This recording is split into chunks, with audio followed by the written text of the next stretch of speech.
Mga kabarangay, gusto ko lang pong i-share ang bagay na ito. Sabi po sa Biblia, sa Matthew chapter 5 verse 9, mapalad ang mga mapagpayapa sapagkat sila'y tatawaging mga anak ng Diyos. Pag-usapan nga po natin itong verse na ito sa Biblia at atin pong iugnay sa mga ginagawa ng kagaya kong lupon tagapamayapa.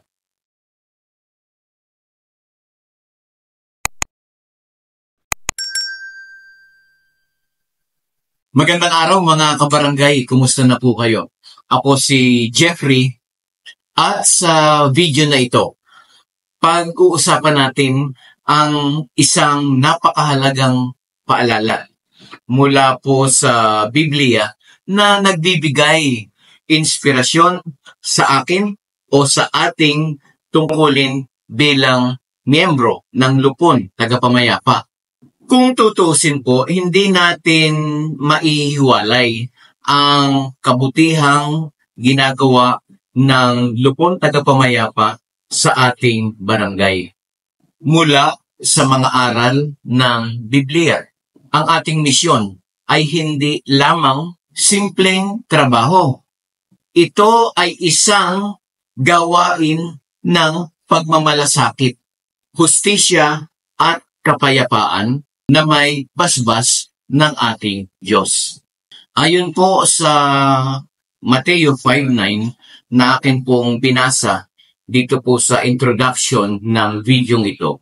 Ayon po sa Matthew chapter 5 verse 9, tayo ay mapalad sapagkat tayo ay kinikilala bilang mga anak ng Diyos.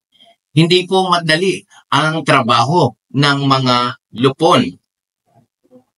Pero ito po sa aking paniniwala ay isang banal na misyon. Isang paglilingkod sa ating kapwa at higit sa lahat sa ating bayan. Ang totoo mga kabarangay, hindi madali ang maging tagapamayapa. Maraming pagkakataon na tayo ay sinusubok. May mga taong hindi sumusunod. May mga taong galit na mahirap palamigin. At may mga panig na gustong manalo imbes na makipagkasundo. Ngunit mga kapwa ko lupon, huwag tayong panghinaan ng loob.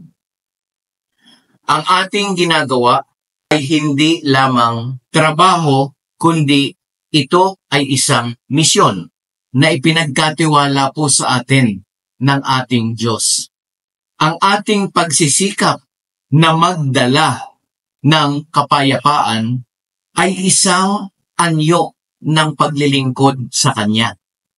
Kaya mga kabarangay, kapag nagtagumpay ang mga lupon sa ating o sa kanilang tungkulin, hindi lang natin natulungan ang ating kapwa, kundi nakatulong din tayo sa pagpapalaganap ng kultura ng kapayapaan sa ating komunidad.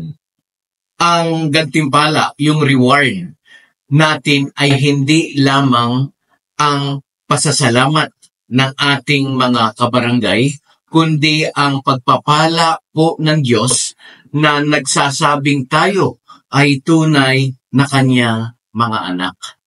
Ang bawat kasunduan na ating napagkakasunduan ay isang tagumpay, hindi lang sa barangay, kundi sa kaharian po ng ating Diyos.